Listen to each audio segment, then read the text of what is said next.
Introducing Dr. Gary. He is a PhD in physiology, and he has been an advocate for Nikan for over 18 years. And above and beyond that, he's actually a pretty nice guy. So without further ado, the man who really made Frankenstein, Dr. Gary Lindner. Well, thank you very much, Sparks. You have to do that every presentation. You just kind of just take my train of thought, and it just goes down the opposite track. So thank you. I appreciate you, my friend.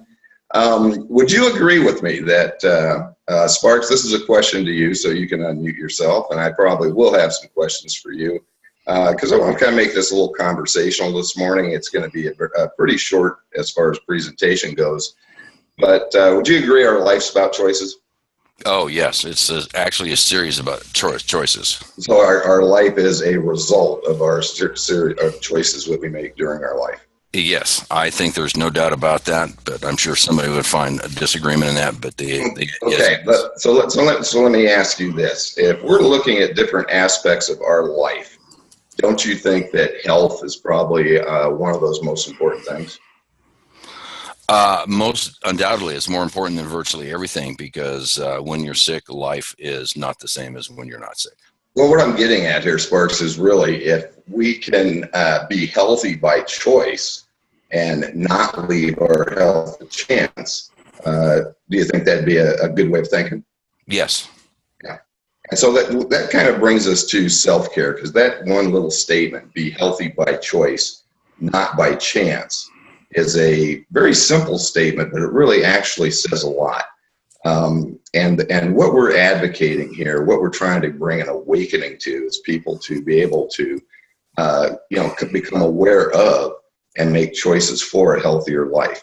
And that's what the whole purpose of the Self-Care Matters series is about, is one day to bring some things to light that maybe we haven't been thinking about, and also then to bring some solutions or easy ways for people to be healthier. So if we leave our health to chance, Sparks, what do you think the chances are we're going to be healthy? Knowing what I know about some CDC reports, I would say that it would be a zero chance, but a very slim one at best. Let's say that. Well, this next slide kind of illustrates that, and I think it's a good graphic. It was put together by a friend of mine. I said, I'm trying to show people or engage people to see just what leaving their health to chance would look like, and we're all familiar with the Wheel of Fortune. So let's look at this. If we were to say, I'm going to leave my health to chance, and we were to spin this Wheel of Fortune, really there's only 1 out of 10 chance that we're going to be healthy. There's 1 out of 10 chance that we're going to be half healthy, and the rest of those things are chronic diseases. And this question mark there is because for all the ones that we could put on here, but we don't have a big enough wheel. So really, leaving our health to chance is not a good idea. And what Sparks was referring to earlier are these statistics from the Center for Disease Control. 1/2 of all American adults, regardless of age, have 1 or more chronic health conditions. 25% have 2 or more. And look at this statement: by the age 65, 80% of us have 1 or more chronic diseases. Treating this accounts for 86% of our nation's healthcare costs. For individuals or families, that becomes their biggest cost, treating and managing these chronic diseases. Financially, it is paying medical bills is the big 62% of bankruptcies in the U.S.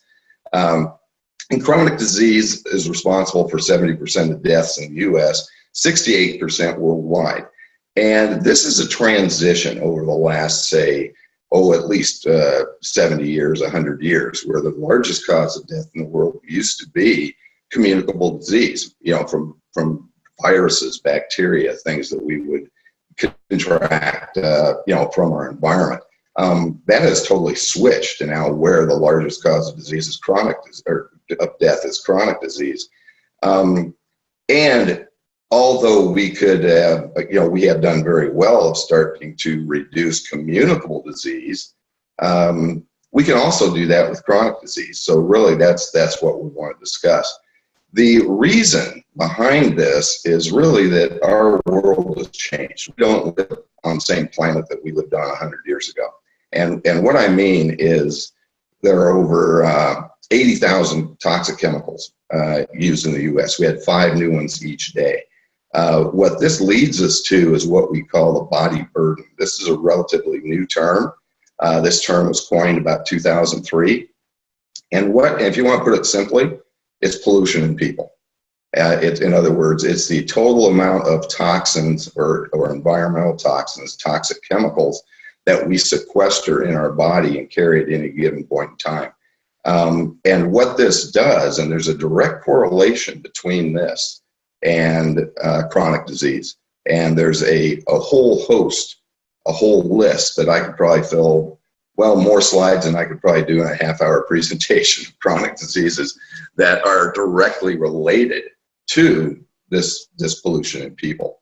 So I think we want to become aware of that. What I'm showing here, we have the paper from the Environmental Working Group that was published in 2005. And here's something that's also quite disturbing, is what they did is they took the umbilical cord blood of newborn infants and then analyzed that for toxic chemicals.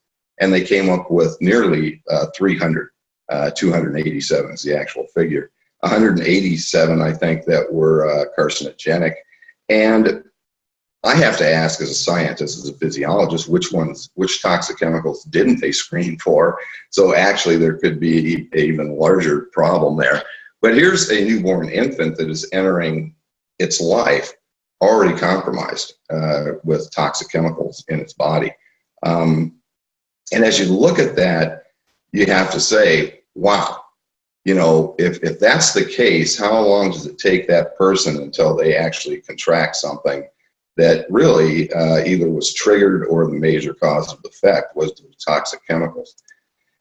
So self-care is really about, and if we look at this toxicity problem, they're in the air we breathe, the water we drink, the food we eat, on the mattresses we sleep on every night. And there's a company, and I came across this company nearly 20 years ago. And what was unique about this company is that they realized this. They invested their research and development dollars in ways to put these vital elements that are essential for life back into balance, to provide them the way nature intended and not compromise or altered as we have done in our industrialized or modern world. You know, and this is just a brief synopsis of really what self-care is all about. I mean, if we had a choice to drink healthy water, I think we would. To breathe healthy air, to get a good night's sleep, to have whole food rather than food that's been sprayed with pesticides, herbicides, just about any sides, or genetically modified, which is, you know, people ask me that all the time, my opinion on GMO food, and I say, I really don't know. But whenever you alter something, even just a little bit, our body can react to it very differently, and sometimes we don't know that for quite a long period of time. And some natural lighting. So, you know, Sparks, this is kind of the format of self-care and the self-care series that we put together. Can you hear me? Yes, we can. Okay. Good morning, Heather. Good morning. My question was just simply, I was looking at the slide you were talking about at 65, there's 80%, but 65 is a ways off for me. So I'm curious as to why this should matter to me now. Well, let's put it this way. Why should it matter to you? Why should it matter to people of your age or even younger? Can I change the question a little bit there? Go ahead. Okay. I showed the slide on the body burden, all right? And that's really the amount of toxins or the poison, the pollution in people at any point in time. And I look at this, I'm glad you asked that question because I get it all the time. And first of all, people that are, in their 20s, 30s, and maybe even into their 40s think I'm impervious, I'm indestructible, I'm never, you know what I mean? It's, I had a young man at a presentation just recently, he was about 25, come up and said, I'm loving everything that I'm hearing about self-care. But he said, he said, Dr. Gary, it's like, my peer group, my buddies, they don't care. And I said, yeah, we all think we're indestructible at 25, and I did too. But here's the reality of that. So let's take the baby boomer generation, and bear with me. I'll get to the answer to your question. It takes me a while. I have to throw some stories in here. Let's take the baby boomer generation and those born, whatever those years are up and through the early 50s. And I know, I was born in 51. So the amount of the utilization of pesticides, herbicides, fungicides, and let's just use those as an example, really didn't start until the 40s or late 40s after World War II. And so the amount that was in our environment, let's say when that generation, the boomers, were born, was very small compared to what it is today. But let's say people around your generation, they've been 30 some years, that has been used. And so the amount of toxicity in our environment was much higher when you were born. So in other words, if we follow that same train of thought, it would be you were born with a little higher toxicity level. The environment that you grew up in had a higher amount of toxicity in it. Hence, your body burden would be larger in a very short period of time. Do you follow what I'm saying there? I do.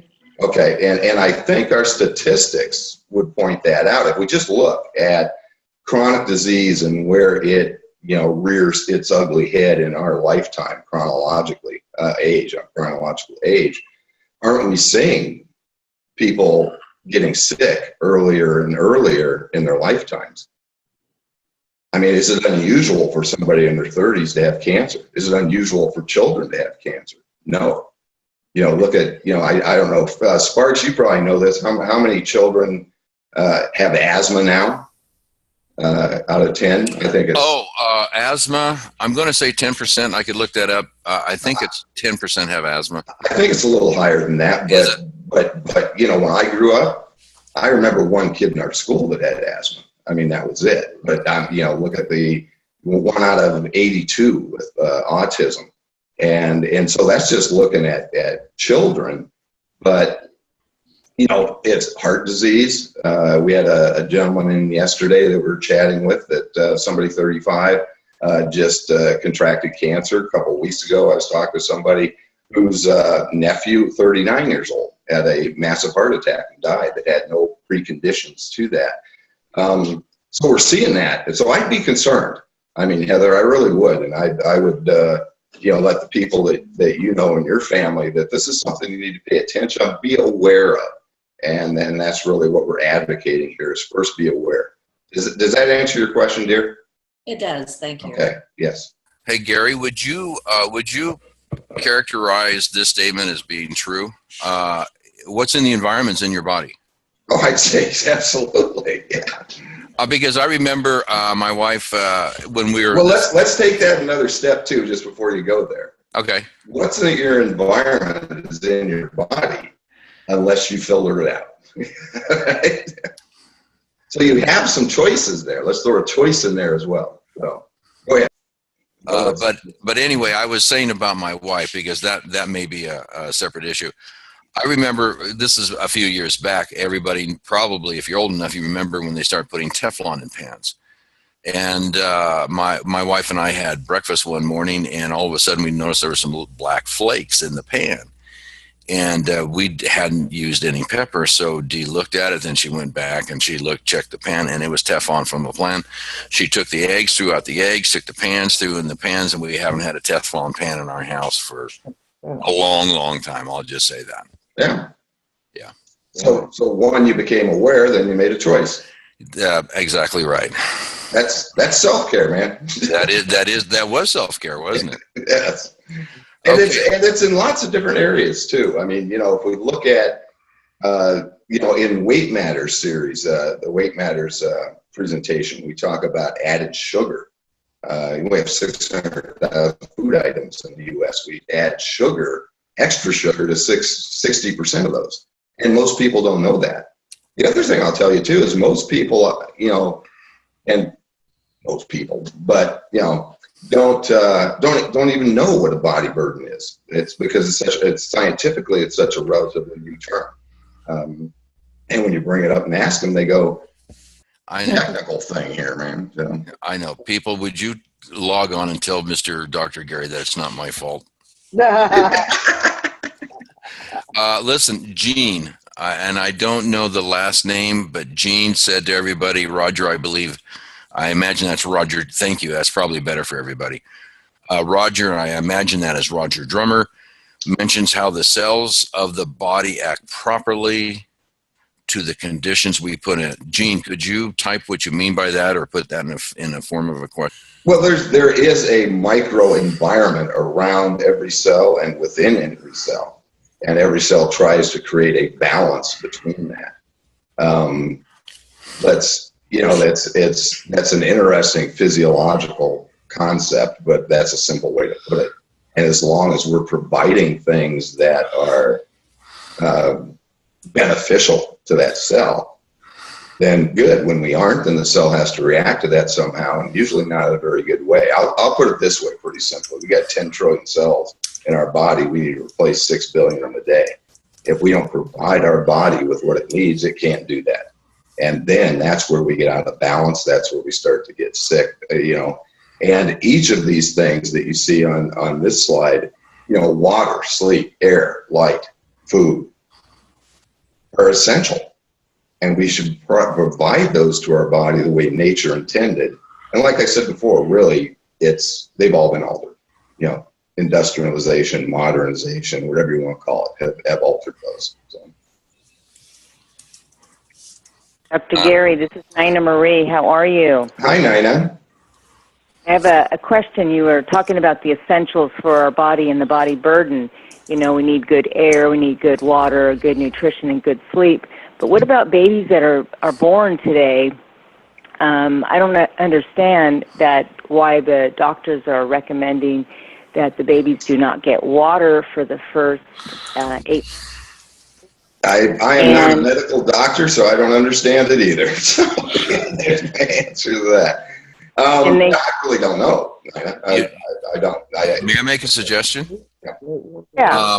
Saturday is Stump the Doctor, Ash. Nina, I think you know Ash pretty well. Yes. Go ask her that, because let's go stump her. Let's see. I mean, this could be fun, folks. Doctor, yeah. Gary, if you could think of a few tough questions, we could load those on her. Oh yeah. I will. Thank you. Yeah, that'd be a great question to get to Dr. Echolm on Saturday morning at 8 a.m. So. Yep, I'm going to ask her. I have a few questions with the babies. Good, yeah. Thanks for calling in, Nina. Nice to hear you. You too. I love listening to you guys. So, Sparks, we have time for maybe just one more or a comment, or we got 7 minutes. Thornton, can I ask a question? Sure, Sandra. All right. I did not realize till I was looking at Linda Morris's product showcase a few days ago that rosacea, a skin situation that has. All right. I had been told I had that, and that I would have these little bumps appearing, and there was nothing I could do about it.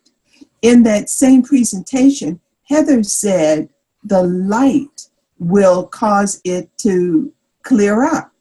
And I had not realized it, but I have not had those pimples for several months. And my husband and I truly enjoy the light.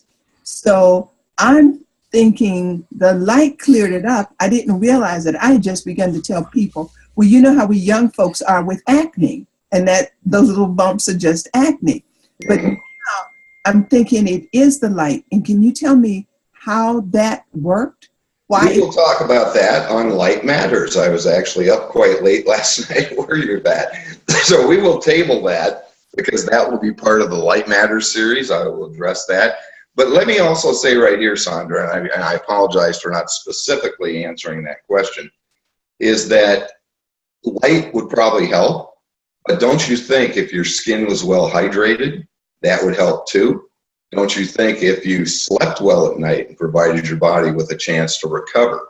So I never look at individual specific aspects of self-care, because I know everything in our body works together in concert with each other. Its whole goal is to replace those 6 billion cells a day, and everything works synergistically together. So I know I avoided that question because actually it's and I'm glad you asked it, because when I was last night when I was working on the Light Matters presentation, that was a train of thought that I was following, and I was doing some really good research and coming up with some excellent new points to add to the Light Matters presentation. So if you can hold your horses, so to speak, for about another week, then that will be fully addressed in the Light Matters presentation.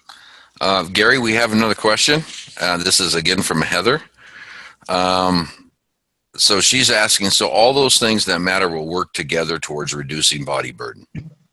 Well, let's put it this way. We want to do two things, Heather, and you're quite inquisitive this morning, I might add, that excuse me, we want to reduce body burden by removing these things. In other words, if we're talking about water, let's just take tap water, for example.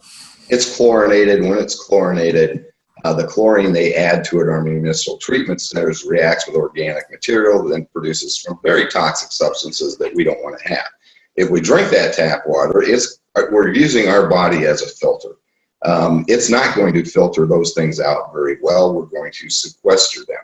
So let's use a system that restores that water to the way nature intended.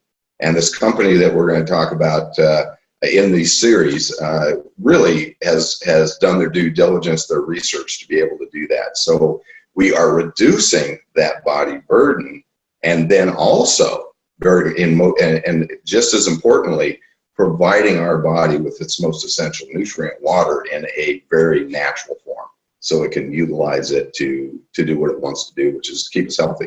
Ricky, I think we're getting close to 30 minutes here, and so keep an eye on the time, if you will, please. I am. We have we had 4, now we have 3, and I have another question from Gene.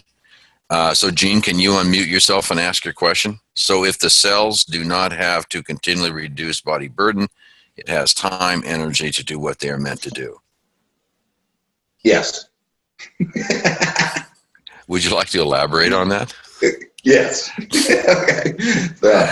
It's not just the cells that are reducing the body, it's our whole body. It's a number of different physiological systems of the way we get rid of toxins. We can sweat them out, we can eliminate them in other bodily functions.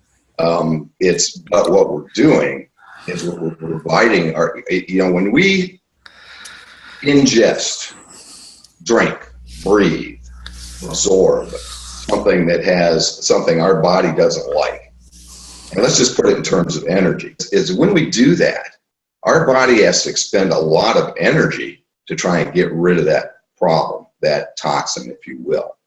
If we don't have it when we put in our body can use that energy to help repair and rejuvenate itself, to help create those 6 billion cells a day that we need to replace.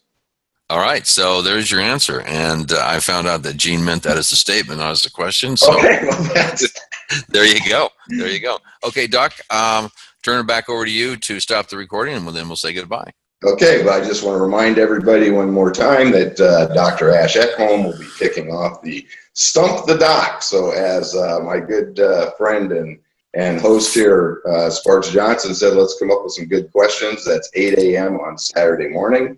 And with that, I want to thank everybody for being on today's call, and self-care matters.